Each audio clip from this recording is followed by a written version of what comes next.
Numbers chapter 3. These are the descendants of Aaron and Moses at the time when the Lord spoke to Moses on Mount Sinai. These are the names of the sons of Aaron: Nadab the eldest, then Abihu, Eleazar and Ithamar. These are the names of Aaron's sons, priests anointed and invested with the powers of the priesthood. Nadab and Abihu died in the presence of the Lord in the desert of Sinai, when they offered fire that was unlawful. They left no children, and so it fell to Eleazar and Ithamar to exercise the priesthood under their father Aaron. The Lord spoke to Moses and said, "Call for the tribe of Levi and appoint them in the service of Aaron the priest. They are to perform the duties that are laid on him and on the entire community before the tent of meeting, in their service of the tabernacle. They shall take care of the furnishings for the tent of meeting and serve me in the tabernacle as representatives of the sons of Israel. You are to give the Levites to Aaron and his sons. They are given to him by the Israelites. You are to enroll also Aaron and his sons, and they are to carry out the priestly duty. But any unauthorized person who comes near is to be put to death." The Lord spoke to Moses and said, "I myself have chosen the Levites from among the people of Israel, in place of the firstborn, those who open the mother's womb in Israel. The Levites therefore belong to me, for every firstborn belongs to me. On the day I struck all the firstborn of the Egyptians, I consecrated for my own all the firstborn of Israel, of both man and beast. They are mine. I am the Lord." The Lord spoke to Moses in the desert of Sinai. He said, "Take a census of the sons of Levi by families and clans. All the males of the age of 1 month and over must be counted." Moses took the census as the Lord had ordered. These were the names of the sons of Levi: Gershon, Kohath, and Merari. These were the names of Gershon's sons by their clans: Libni and Shimei. Kohath's sons by their clans: Amram, Izhar, Hebron, and Uzziel. Merari's sons by their clans: Mahli and Mushi. These were the clans of Levi, grouped according to their ancestral families.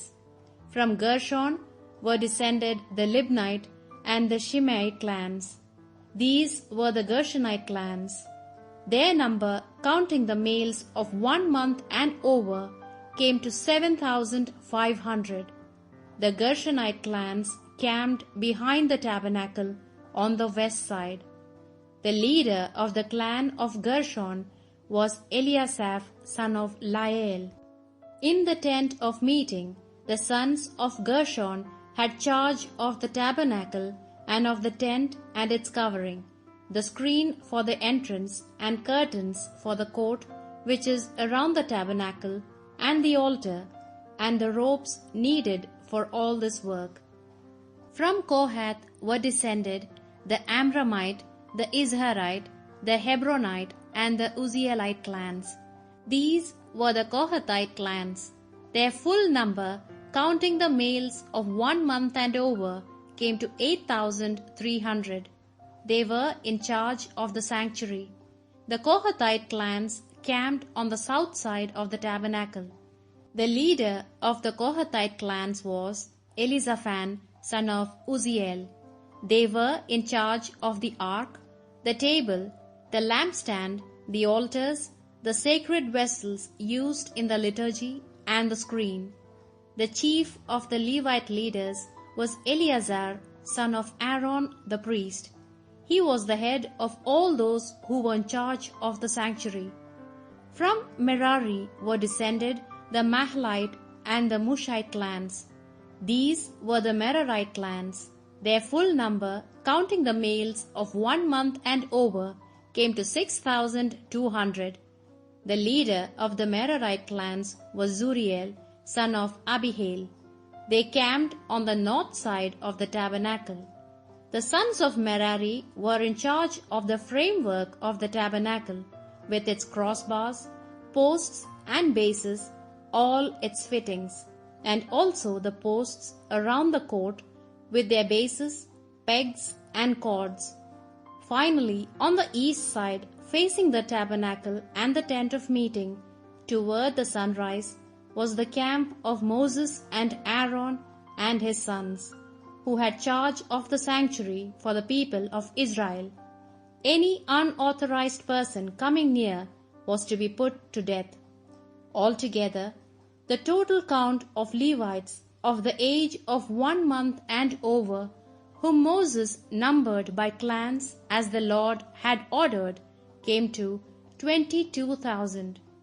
The Lord said to Moses, "Take a census of all the firstborn among the people of Israel, all the males from the age of 1 month and over. Take account of them by name. Then you will take the Levites for me, the Lord, instead of the firstborn of Israel. In the same way you will give me the Levites' cattle instead of the firstborn cattle of the people of Israel." As the Lord commanded, Moses took a census of all the firstborn of the sons of Israel. The total count by name of the firstborn males from the age of 1 month and over came to 22,273. Then the Lord spoke to Moses and said, "Take the Levites instead of all the firstborn of Israel's sons, and the cattle of the Levites instead of their cattle. The Levites shall be my own. But you have to buy back the 273 of the firstborn of the people of Israel who outnumber the Levites. So for each one you are to pay 5 shekels, according to the sanctuary standard, 20 gerahs to the shekel. And you shall give this money to Aaron and his sons as the ransom for the extra number." Moses took the silver as ransom from those who were left when the rest had been ransomed by the Levites. From the firstborn of the Israelites he received 1,365 shekels according to the sanctuary standard, and he gave them to Aaron and his sons as the Lord had ordered.